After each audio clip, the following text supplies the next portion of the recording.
Okay, these are 5.5-inch squares that I have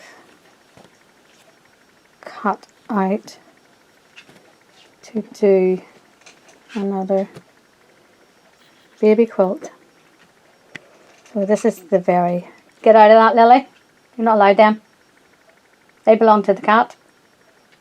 They're not yours. This is the very beginning of any project with quilting. You cut your squares and then we sew them together. So I'll go and get that done. Alright guys, this is all the patches put together to form the top of the quilt. I am now going to pull up some embroidery patterns on my machine and do some embroidery on the top of this. So this, guys, is a part work now. All the squares have been joined together and there has been some embroidery popped on top of the squares. I particularly like this little one. It's like a little washing line with little baby things and a bird. And this is a little girl on a moonbeam. The only thing I don't like about this is I did her face too dark. It's dark pink instead of light pink. So, but anyway, down in this corner here then I'm going to pop a rainbow and then we'll get on with finishing this quilt. Okay guys, so this is the last little design I have placed on the quilt top.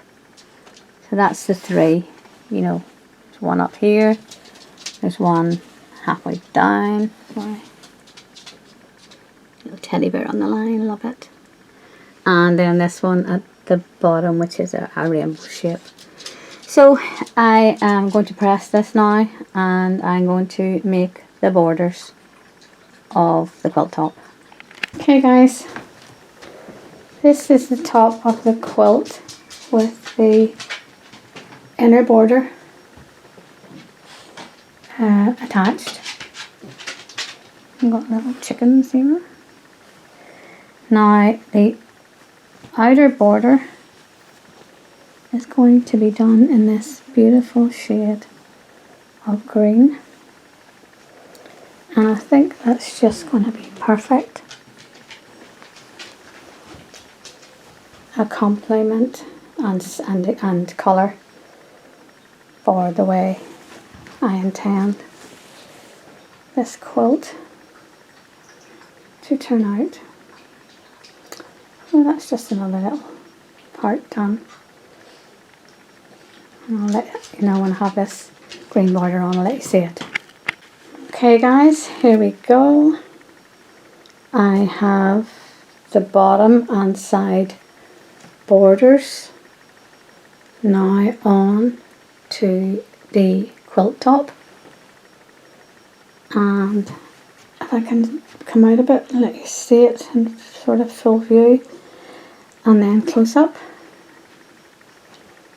and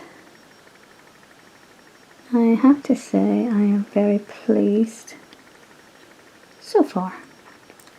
Now what I have to do now is trim the borders, make them all even, and then maybe I'll baste my my padding in first and cut out the back. It's a long time since I've made a quilt, so I'll do that. And that'll be my next task. Thank you. Whew. Okay guys, this is the quilt basted and pinned. Yeah, don't need to put pins in every square, but as many as you think you need. And here is the back of my quilt. This is what I've chosen for the back. Now, it's not been trimmed yet, obviously, but I do all the quilting before I trim.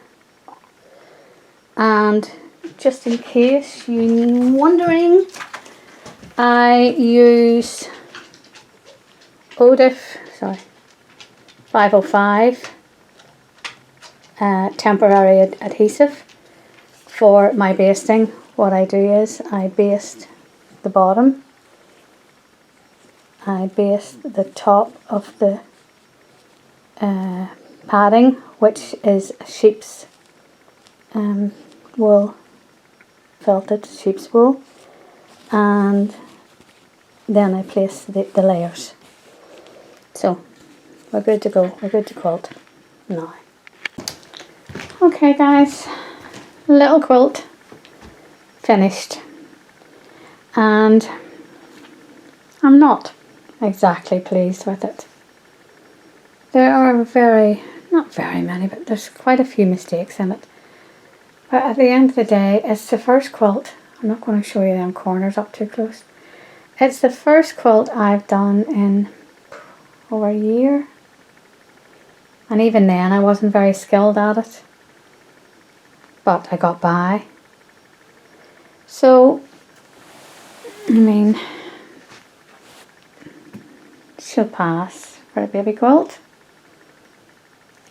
But there are definitely close-up mistakes. I love this little thing here. I really like this. And this little rainbow. And the chickens. And a good night girl on the moon. So, hopefully the next one will be a lot better.